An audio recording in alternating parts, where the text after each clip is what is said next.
Ya, selamat datang di modul perkuliahan pemrograman sistem. Pada modul ini merupakan lanjutan dari modul file systems dan mounts. Nah, jadi pada modul ini kita akan melakukan praktikal, ya, bagaimana kalian melakukan mounting terhadap suatu file system. Ya, jadi mounting ini jangan kalian hanya analogikan sebagai memounting suatu device, ya, atau device storage. Kita bisa mounting sebuah RAM nanti juga kita bisa memounting dari network yang ada untuk kita melakukan pemasangan storage tersebut ke dalam sistem kita. Oke, saya coba mulai ya. Jadi modul ini kalian bisa persiapkan ya device kalian ya di VirtualBox dan Qt kalian agar kita bisa coba sama-sama bagaimana kita melakukan mounting dan bagaimana prinsip kerja dari mounting tersebut. Sebelumnya saya coba menjelaskan beberapa hal di sini. Ya, jadi untuk melakukan mounting sebuah file system, ya, jadi sebuah storage itu pasti biasanya kita melakukan formatting terlebih dahulu. Ketika kita setelah membeli hard disk atau membeli storage, kita pasti memasangkan file system terlebih dahulu, baik itu misalnya NTFS ataupun dalam bentuk ext, pasti kita membutuhkan yang namanya file system. Itulah kenapa misalnya kita membeli hard disk misalnya 2 TB yang usable-nya hanya misalnya 1,8 tera atau 1,6 tera. Dan itu bukan hilang, tapi digunakan oleh file system untuk membuat indexing ya di dalam file system tersebut. Jadi mengoccupy blok-blok tersebut untuk melakukan indexing. Jadi sebenarnya benar size-nya adalah 2 tera. Tapi untuk dapat melakukan indexing di dalam file system itu kita membutuhkan space. Nah, jadi makanya biasanya kita membeli suatu storage dan kita pakai dan instalasi file system di dalam sana biasanya memiliki size yang berkurang. Berkurang itu dalam artian sebagian kita gunakan untuk file system atau index yang kita butuhkan. Ya, di sini kalau kita lihat cara melakukan mounting itu cukup mudah ya. Jadi mounting terus dev itu adalah device kita, terbaca sebagai apa? Ya, di sini misalnya HDA2 terus USR. USR itu adalah folder yang kita tujukan atau tempat kita ingin melihat pemasangannya ada di mana ya. Dan kita bisa melakukan umount tadi ya. Jadi melakukan umount artinya melepaskan ya. Dan ini beberapa file system yang ada di Linux. Ada ext2, ext3 dan ext4. Masing-masing itu punya ciri khas atau masing-masing punya behavior ya. Jadi misalnya ada beberapa file system yang maksimum filenya itu ada misalnya berapa gigabyte. Jadi file system ini ada beberapa dukungan yang diberikan ya agar kita bisa membaca file yang lebih besar lagi. Ya, jadi secara praktikal kita menggunakan command yang namanya mount ya, dan melakukan pelepasan dari device tersebut dengan umount. Oke, kita coba sekarang ya. Oke, ini adalah beberapa contoh-contoh yang bisa kita lakukan. Sebelumnya kalian coba persiapkan terlebih dahulu ya. Kita coba untuk melakukan cd ya. Kita coba untuk kita ls ya. Pastikan kalian memiliki folder mnt ya, atau kalian bisa mkdir mnt di sini untuk meng-create mounting ya, untuk melakukan create mounting folder tempat kita melakukan mounting. Dan juga pastikan kalian menjadi root terlebih dahulu ya, karena kalau masih menggunakan user itu privilege-nya sangat tidak memungkinkan ya. Jadi kalian sudo dulu ya. Oke. Nah, saya coba masuk ke dalam home root saya dan saya pastikan bahwa di sana ada folder di sini ya, mnt. Jadi di dalam root folder kalian itu ada mnt ya.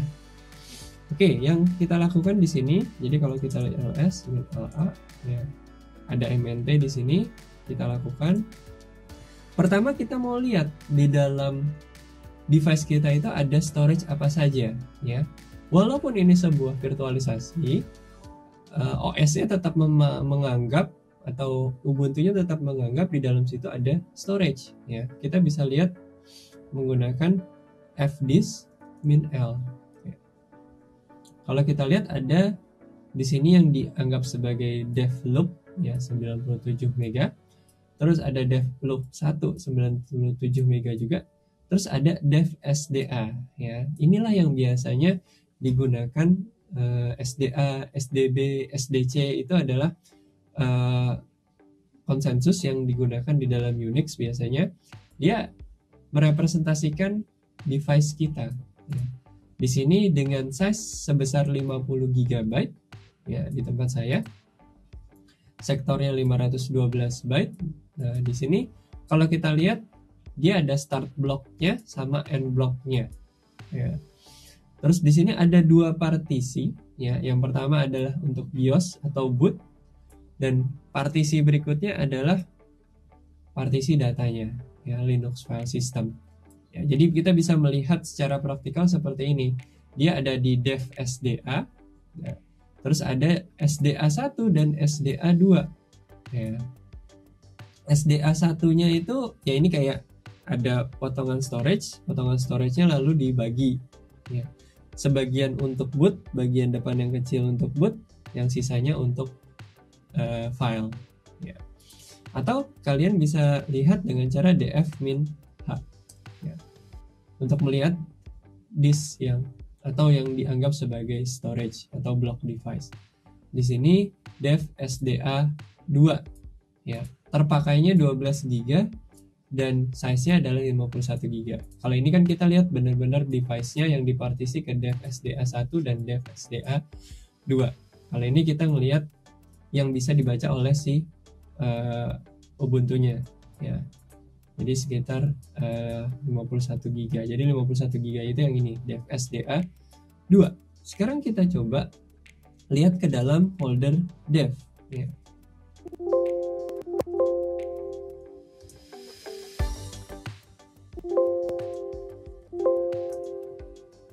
Ya, kalau kita lihat di dalam folder dev, di sini ada dev SDA1, ada SDA2. Jadi benar-benar direpresentasikan ke dalam suatu file seperti yang sudah ada di teori, bahwa setiap partisi itu akan direpresentasikan, bahkan device tersebut akan direpresentasikan di dalam suatu file yang ada di dalam /dev. Partisinya direpresentasikan SDA1 dan SDA2. Kalau kita lihat ls-l, kalau kita lihat SDA-S ya. SDA kalau kita lihat dia sebagai block device. SDA1 juga block device, SDA2 juga block device. Ya, kelihatan dari representasi filenya di sini. Ya, jadi kita kembali lagi mungkin yang ke awal kemarin ya. Jadi universality of I/O ya. Jadi dia mau itu sebuah device, mau itu dia sebuah karakter device atau block device, dia direpresentasikan di dalam bentuk file. Ya, jadi dia hanya bentuk representasi ya, bukan sebenarnya itu adalah suatu file tapi direpresentasikan. Sama seperti kita melakukan suatu proses, direpresentasikan proses itu di dalam /proc dengan PID tertentu. Oke, sekarang kita coba ya melakukan mounting ya, devsda1 misalnya ke dalam /mnt ya. Kalau kita lihat ya, saya coba ke home dulu. Terus kita lihat tadi kan di fdisk -l ya. Kita punya SDA1 dan SDA2. Nah, kita belum pernah melihat di dalamnya ini ada apa ya. Di dalam BIOS boot itu ada apa, di dalam partisi BIOS boot ada apa. Kita bisa melakukan dengan cara kita coba di sini melakukan mounting ya. Sini kita coba melakukan devsda1 ke dalam mnt. Oke, berarti kita nggak bisa langsung ke SDA1 ya, karena file sistemnya kita tidak mendefine file sistemnya di sana. Kita coba ke SDA2. Nah, SDA2 itu apa? SDA2 dia tahu bahwa ini adalah Linux file system. Jadi si boot ini dia nggak bisa buka karena dia tidak tahu file sistemnya apa. Ya. Nah, yang di SDA2 di sini, ya, setelah kita melakukan mount dev SDA2 ke dalam folder MNT. Jadi kalau saya kembali ke dalam folder MNT, di sini cd MNT, kita lihat dalamnya itu adalah harddisk kita. Ini adalah harddisk yang saya miliki, atau isinya adalah partisi dev SDA2. Ya, jadi kita memasangkan di sini, bukan melakukan copy ya. Jadi memasangkan, kita bisa mengakses, kita bisa membaca di dalam sana. Kita lihat cd home user misalnya yang kita sering pakai, di dalamnya ada sysproc di dalam sana.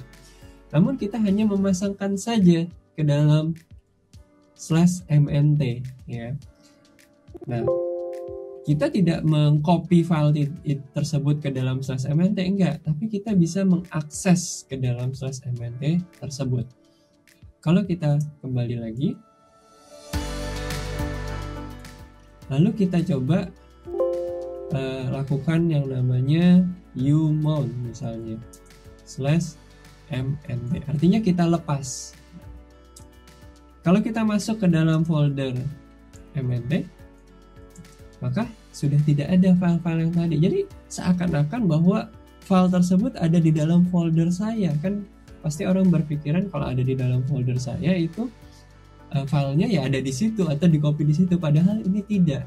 Ya, hanya melakukan binding dari folder /mnt ke dalam dev SDA2 ya. Jadi itu practicality dari si mount ini. Oke, jadi kalau kita melakukan ini kira-kira bisa nggak? Mount dev SDA1 mnt min t xt3.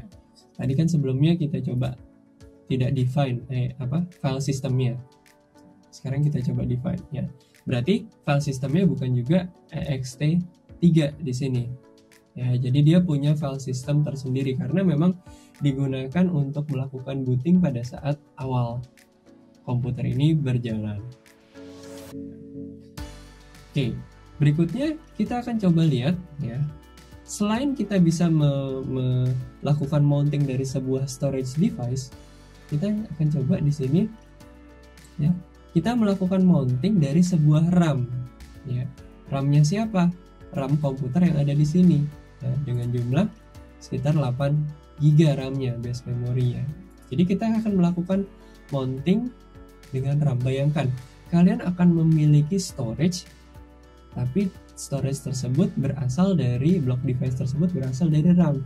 Bisa dibayangkan kecepatannya seperti apa? Itu bahkan mungkin jauh lebih cepat dibandingkan dengan SSD. Seperti kita tahu bahwa storage merupakan bottleneck di dalam suatu sistem.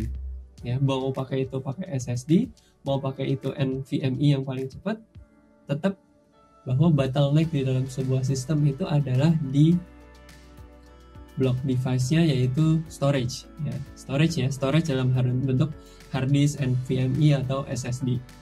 Tapi kalau kita gunakan RAM kita sebagian yang kita analogikan dia sebagai storage, kita akan mendapatkan kecepatan yang sangat cepat. Ya, seperti kita tahu bahwa ketika kita menjalankan sebuah aplikasi, prosesor kita akan menyimpan data-data strukturnya di dalam RAM tersebut. Nah, di sini kita mau coba untuk mengendalikan RAM, tapi dia kita analogikan sebagai storage. Kita menyimpan file kita di dalam RAM tersebut. Namun ada konsekuensinya. Seperti kita tahu bahwa RAM itu adalah, kita tidak bisa menyimpan selama-lamanya di dalam RAM.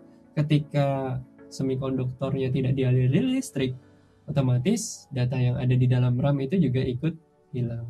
Ya, jadi bukannya datanya dihapus, tapi memang kinerja RAM itu adalah tempat menaruh data sementara ya bagi sebuah prosesor untuk melakukan eksekusi program. Namun di sini kita bisa menggunakan RAM ini sebagai storage sementara untuk bisa kita utilisasi melakukan I/O.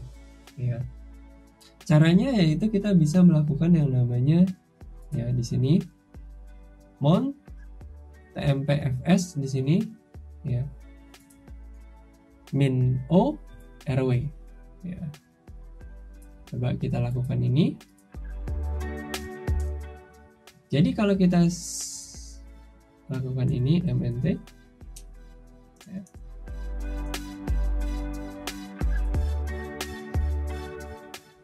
Nah, kalau kita lakukan ini berarti kita menyimpan ini di dalam RAM ya, di dalam RAM kita. Akan hilang filenya nanti ketika komputer ini di reset atau di restart ya. Karena kan kita tahu bahwa RAM itu volatile. Kalau kita lihat di sini kan ya, ini ada MNT nih ya, dengan size 3,9 GB. Padahal saya tidak melakukan inisialisasi 39 GB.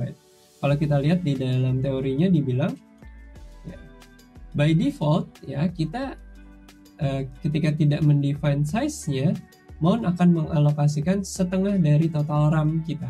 Ya, jadi di sini yang kita pakai adalah sekitar 3,9 GB. Oke, sekarang kita umount. Jadi sangat berguna ketika kita membutuhkan I/O yang sangat cepat ya. Di sini kalian bisa mengutilisasi storage RAM ini untuk I/O yang sangat cepat, walaupun kita tidak bisa menyimpan file tersebut selama-lamanya di dalam sana. Kita umount lagi MNT. Oke, kita coba umount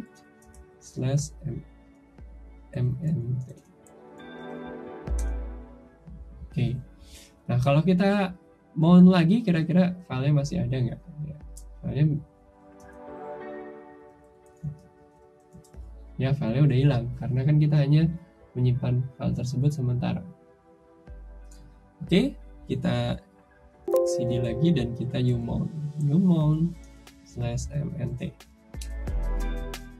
Oke, itu adalah salah satu contoh bagaimana kita bisa mengutilisasi RAM sebagai suatu storage sementara ya.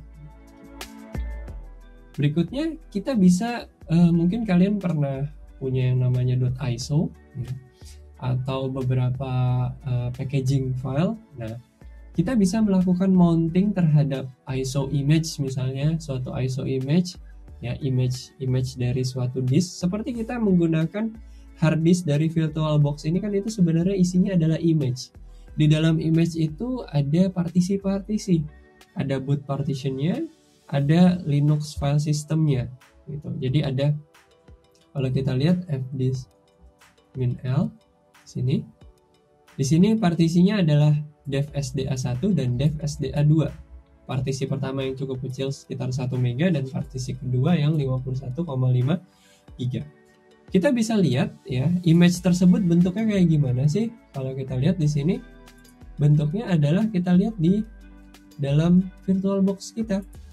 Ya, di sini OVA disk VDI. Ya, di sini kalau kita lihat, ini adalah virtual image yang kita miliki. Ya. Jadi dia tempatnya ada di C users home VirtualBox ya, disimpan dengan besaran 51,53 GB untuk alokasinya, tapi actual size-nya yang sekarang terpakai sekitar 29,89 GB ya. Jadi OVA yang kalian load itu sebenarnya sudah bentuknya ada image-nya di dalamnya. Kalau di dalam VirtualBox namanya VDI, ada juga image namanya IMG, ada juga image juga namanya ISO ya. Jadi sebenarnya di dalam situ sudah dirangkai partisi-partisi dari sistem kita ya. Jadi kalian juga bisa tiba-tiba bawa suatu image tersebut di load di dalam sebuah virtual machine, lalu kalian bisa load dan kalian jalankan di sana. Itu practicality-nya di situ. Jadi ketika mengcopy suatu aplikasi dan beberapa dependensinya, sekarang mungkin sudah ada yang namanya Docker ya, tapi kita juga bisa menggunakan image disk ini. Image disk itu artinya virtualisasi sebuah disk tapi di dalam sebuah image. Image ini bukan gambar ya, tapi image suatu berkas gitu ya. Jadi sebenarnya dev SDA1, dev SDA2 itu sebenarnya masuk ke dalam image ini, ya, PDI ini. Jadi bentuknya adalah suatu file. Ya, jadi kalau kita lihat ya di dalam sini, ya, ini adalah image file kita, ya, image file dari OVA yang kita gunakan sekarang ini. Gitu. Jadi di dalam file ini ada dua partisi, yaitu partisi SDA1 dan SDA2, ya. Memang ini adalah Linux, ya, karena saya menggunakan VirtualBox untuk menjalankan file system atau OS yang ada di dalam dev SDA1 dan SDA2, ya. OS-nya sebenarnya ada di SDA2, SDA1 hanya digunakan untuk melakukan boot. Tapi ketika saya kopikan ini ke dalam, saya berikan ke kalian, kalian bisa load Linux yang sama seperti yang saya miliki. Makanya di awal perkuliahan saya mendistribusikan OVA ini lengkap dengan VDI image di dalamnya yang merepresentasikan disk yang sama dengan yang saya miliki sekarang. Jadi seakan-akan saya punya disk, tapi di dalam sebuah file di sini. Jadi kita representasikan blok device tersebut di dalam sebuah file dengan size sekitar 31 GB. Memang yang dialokasikan sebesar 50 GB, tapi yang terpakai di sini baru sekitar 30 GB. Ya, seperti yang sudah ditunjukkan properties di sini. Ya, mudah-mudahan bisa dipahami ya.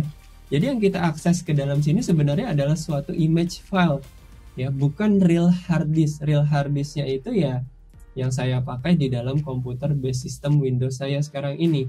Tapi di sini direpresentasikan dalam bentuk suatu file. Nah, sekarang kita akan coba bagaimana kita membuat suatu representasi disk di dalam suatu file image, ya, atau suatu file berkas.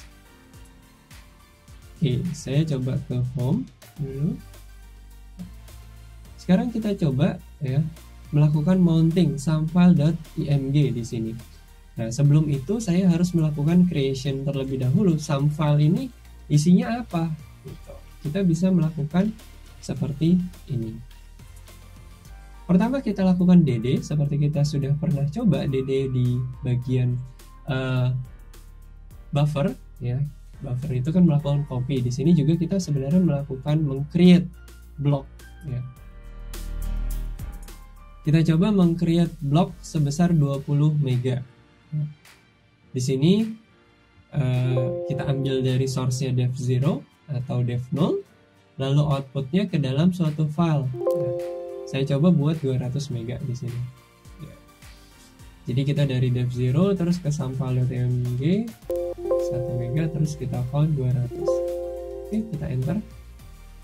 Oke, sekarang kita punya di sini sebuah samfile.img dengan size sekitar 200 MB, ya, dengan size 200 MB. Itu adalah mengalokasikan. Jadi mengalokasikan blok device yang ada di tempat saya.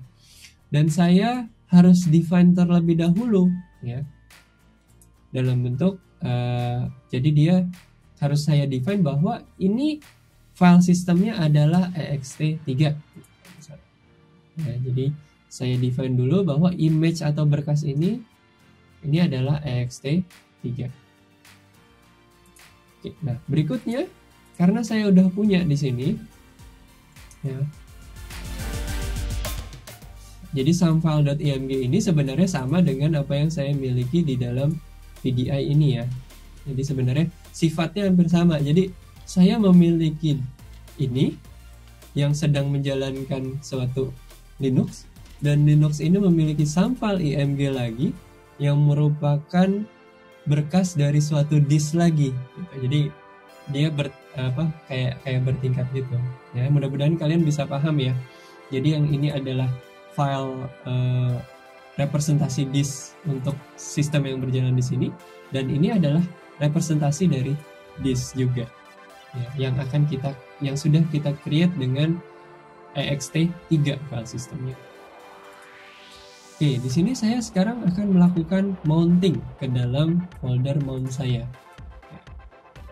Oke, saya coba melakukan mounting di sini.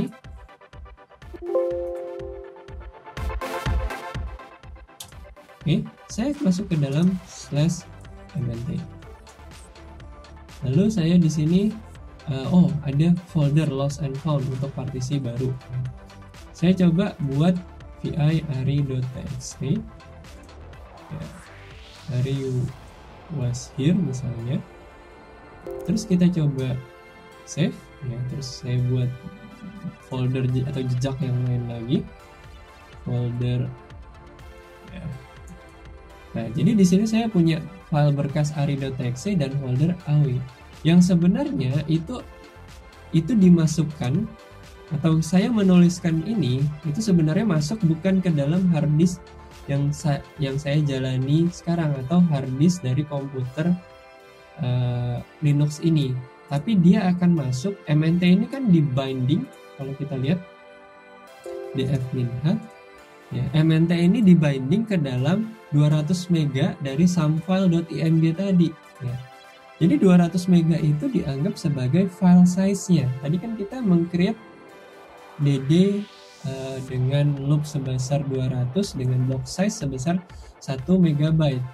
Ya, jadi dia punya sekitar 200 megabyte. Seperti yang saya bilang bahwa ketika diinisialisasi file system, pasti file size kita akan berkurang karena digunakan untuk inode table-nya, untuk indexing-nya. Jadi yang tadinya 200 mega jadi cuman sekitar 100 bahkan 179 mega di sini yang bisa digunakan, ya.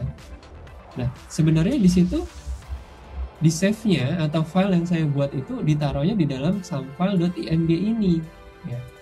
Jadi kalau kita lihat sebenarnya samfile.img ini itu tempat saya meletakkan file tadi, folder ari, dan satu lagi tadi ari.txt. Jadi kalau kita lihat di mnt, kita buka ini, sebenarnya ini yang kita buka adalah samfile.img. Jadi kalau sebelumnya kan kalian melakukan mounting terus dari sebuah hard disk storage real. Nah, di sini storage-nya itu storage yang kita buat di dalam suatu berkas, gitu.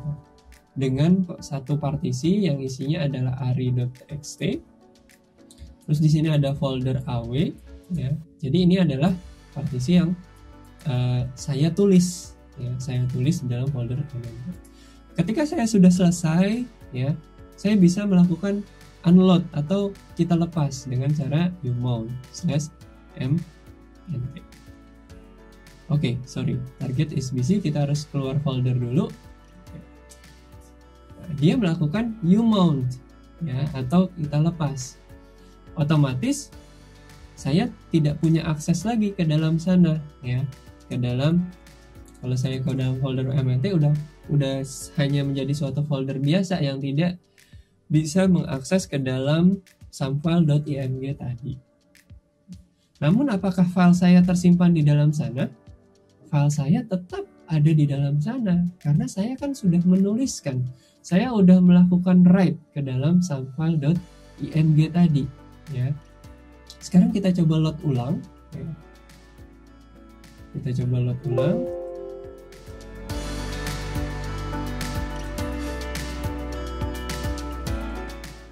Ya. Oke, saya coba masuk ke folder home dulu. Oke, nah, kita masuk ke dalam mnt tadi. Nah, file saya masih eksis, ya. Jadi sebenarnya di save-nya di mana? Bukan di dalam mnt, ingat. MNT ini hanya sebuah tempat untuk memasangkan atau mengklopkan saja.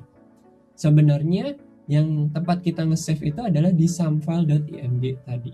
Seperti saya menuliskan sesuatu yang ada di dalam sini, ya, misalnya di dalam CD home saya di sini. Ketika saya menuliskan txt, di sini sebenarnya saya menuliskan itu ke dalam VGI image yang ada di dalam sini.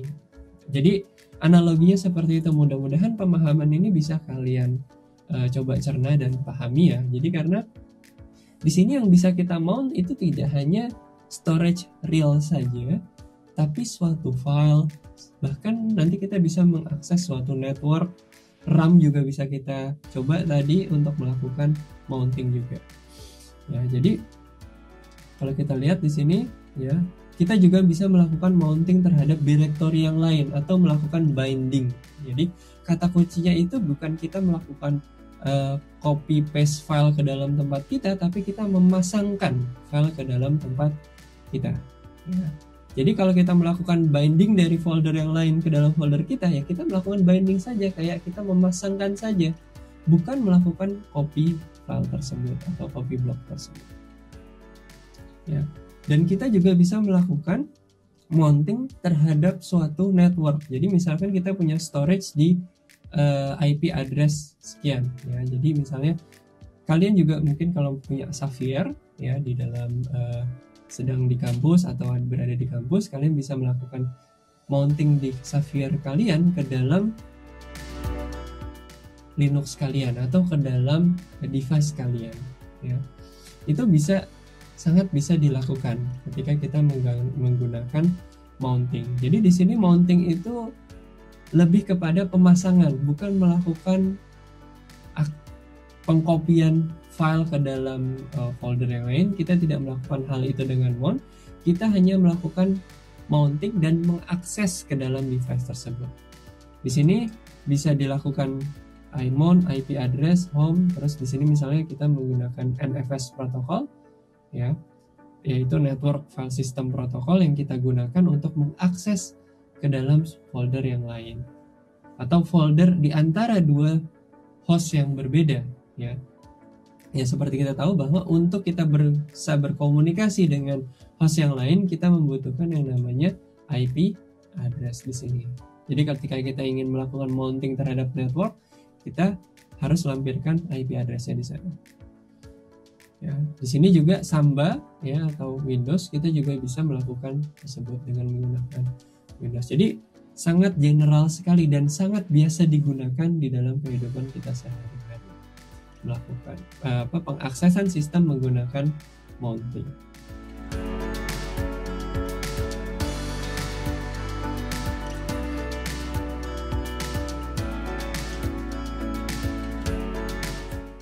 Oke, ya, jadi saya coba wrap up bahwa mount ini atau block device ini bisa kita akses, baik itu sebuah file, baik itu sebuah hardware storage, atau itu dalam bentuk packaging dalam suatu file, ya, atau suatu berkas seperti yang kita lakukan di samfile.img. Jadi jika kita punya berkas dan berkas tersebut adalah representasi dari sebuah disk, kita bisa melakukan mounting, ya. Namun memang harus di-define terlebih dahulu file tersebut berupa misalnya ext3 atau berupa file system yang ada. Karena dengan file system itu baru kita bisa mengakses ke dalam disk tersebut. Kalau tidak ada file system, kita tidak bisa memiliki pointer dan kita tidak bisa menunjuk block device yang tepat. Oke, mudah-mudahan materi dan praktikal ini bisa berguna bagi kalian dan bermanfaat bagi kalian. Terima kasih atas perhatiannya.